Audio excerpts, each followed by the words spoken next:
Wir müssen über den Elefanten im Raum sprechen, denn YouTube hat ein Experiment von 2022 wieder aufgegriffen. Dabei tauschen die Titel, Beschreibung und Kommentare, die normalerweise unter dem Video sind, die Plätze mit den empfohlenen Videos, die auf der rechten Seite sind. Wie gesagt, ich hatte früher schon mal ein YouTube-Video dazu gemacht.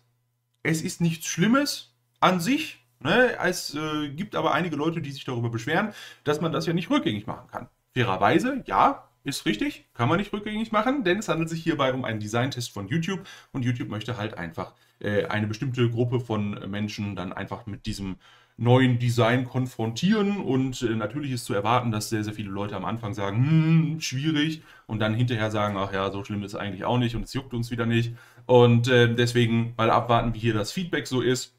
Wichtig dabei ist, dass das auch bei einigen Livestreams umgesetzt wurde. Allerdings würde ich das gerne wollen, dass es gut funktioniert und uns vernünftig angezeigt wird. Leider gibt es einige Probleme beim Laden von wichtigen UI-Elementen.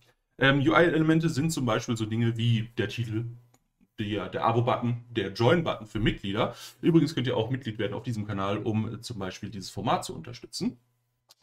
Und also diese Elemente sind da, die werden geladen, verschwinden dann aber direkt wieder. Wir haben bereits einen Bug-Report eingereicht bei YouTube, erwarten aber frühestens nächste Woche eine Rückmeldung. Wenn wir doch gerade bei Livestreams sind, machen wir doch direkt weiter mit Vertical Live. Da hatten wir einige Fragen von euch bekommen, die wir auch beantworten konnten im Laufe der letzten Wochen.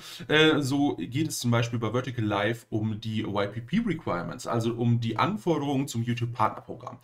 Vertical Livestreams erfüllen diese Anforderungen. Das heißt, wenn euer Stream-Archiv öffentlich bleibt und der Stream auch ordentlich verarbeitet wurde, sprich kürzer als 8 Stunden bleibt, dann können die Wiedergabestunden, die während des Livestreams akkumuliert wurden, also zusammengetragen wurden, aber auch die des Stream-Archivs werden natürlich angerechnet auf eure Anforderungen für das YouTube-Partnerschaftsprogramm.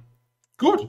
Die User History für Moderatoren wird auch auf Mobile bald verfügbar sein. Das ist natürlich sehr, sehr wichtig, wenn wir mobile Livestreams haben oder Livestreams, die hauptsächlich an Mobilgeräte ausgerichtet sind. Es gibt aktuell keine verschenkten Mitgliedschaften im Vertical Live. Das ist tatsächlich so korrekt. Das ist auch aktuell so geplant.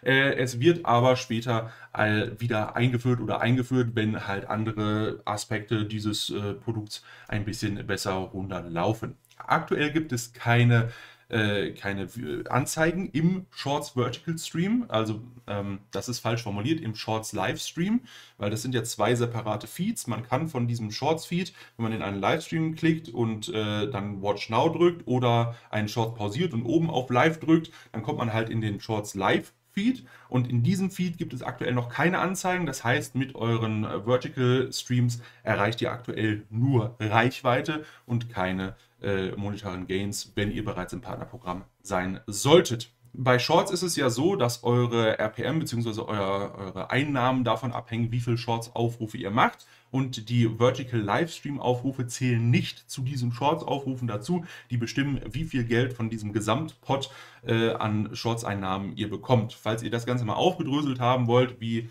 das funktioniert mit dem Shorts-Einnahmen, habe ich da letztes Jahr schon ein Video zu gemacht. Werde ich euch auf jeden Fall entweder unten in der Beschreibung verlinken oder als Infocard.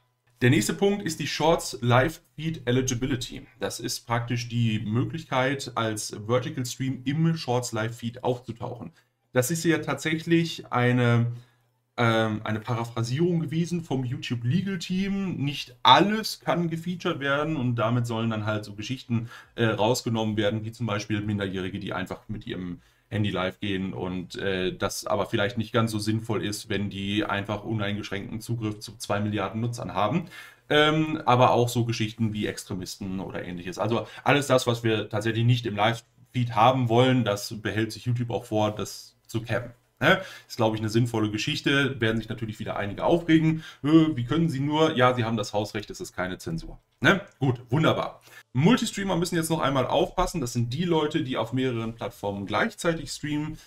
YouTube prüft aktuell eine Modifizierung der Spam Policy, nach der es dann unzulässig wird, wenn man in seinen Titel und seinen Thumbnail oder in seinen Chat schreibt, ich werde nicht auf YouTube interagieren und praktisch damit versucht, Personen oder Zuschauer von der Plattform wegzutreiben zu einer anderen Plattform hin. Und das ist mehr oder minder so schon in der Policy drin. Es wird aber nochmal konkretisiert. Das heißt, macht es bitte nicht, ne? Macht es vernünftig, ordentlich auf YouTube, interagiert mit den Leuten auf YouTube, dann habt ihr hier auch keine Probleme. Wenn ihr natürlich die Plattform nur nutzen wollt, um irgendwie Reichweite mitzunehmen, um die auf eine andere Plattform zu bringen, dann denke ich, dass ihr hier auch zu Recht entsprechende Konsequenzen tragen müsst. Gut, das wäre es soweit gewesen. Ich kann euch nochmal ans Herz legen, gestern hatten wir einen kleinen Q&A-Stream. Wir hatten einen YouTube-Mitarbeiter aus dem YouTube Studio und YouTube Analytics-Team mit vor Ort. Das heißt, wir haben ein bisschen mit dem gequatscht.